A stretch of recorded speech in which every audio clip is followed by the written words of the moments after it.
In the depths of the Great Recession several years ago, the N.F.L. commissioner, Roger Goodell, made an audacious pledge to the owners of its 32 teams. The league would hit $25 billion in revenue by 2027.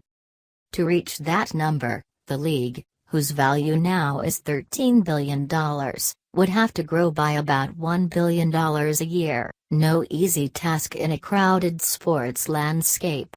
But the league's broadcast contracts were skyrocketing in value, teams were starting to sell for 10-figure amounts, and the N.F.L. was finding new ways to attract more fans, through video games and fantasy football, by adding more games on Thursday nights and by playing games overseas.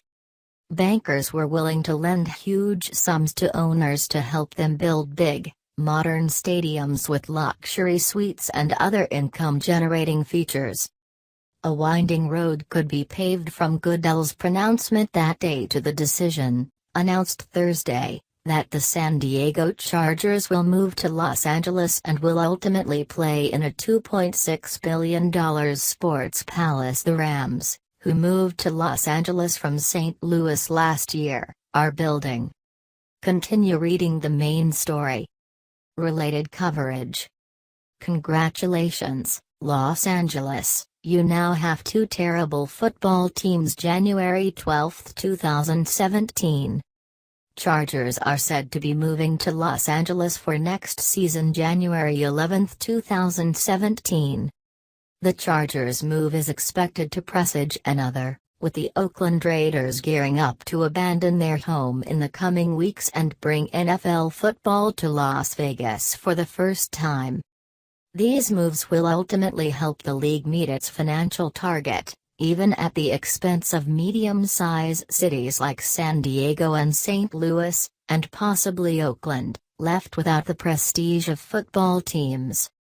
Although the pressure of the recession has eased, the N.F.L. is facing other uncertainties, including the apprehension of fans over the violence of the game and its toll on players' health, an oversaturation of games, and the evolution of viewing habits that make it increasingly amenable to the disruption of these moves. Concussions, mothers turned off to football, the health of the players, these are all real issues, said Bob Boland, who teaches sports law at Ohio University. The issue of oversaturation of television is real, even if ratings rose after the election.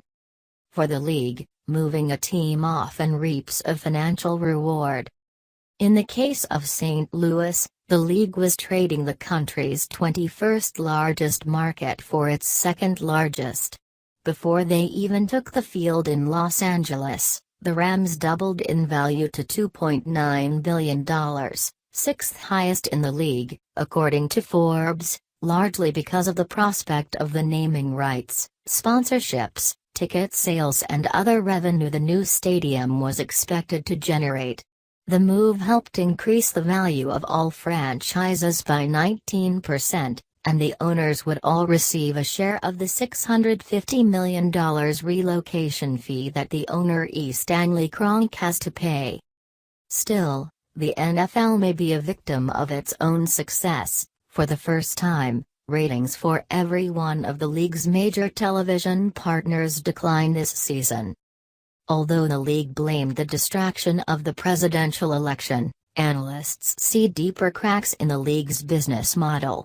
Fantasy football, in which participants cobble together and bet on virtual teams through websites, has made younger fans more interested in individual players' performances and less loyal to specific teams, and a lot less likely to sit for 3 hours in front of a television watching one game. They certainly have a lot of options, maybe too many. The NFL has media deals with CBS, NBC, ESPN, Fox, DirecTV, Verizon and on and on. Whatever the crosswinds, where the NFL might previously have taken its time weighing a team move, nowadays it seems more willing to give the green light if the relocation gives a sizable financial boon to the league, as was the case with the Los Angeles Stadium. Getting to LA was a clear objective of the league, said Erwin Rage, a lawyer at Foley and Lardner in New York who specializes in stadium deals.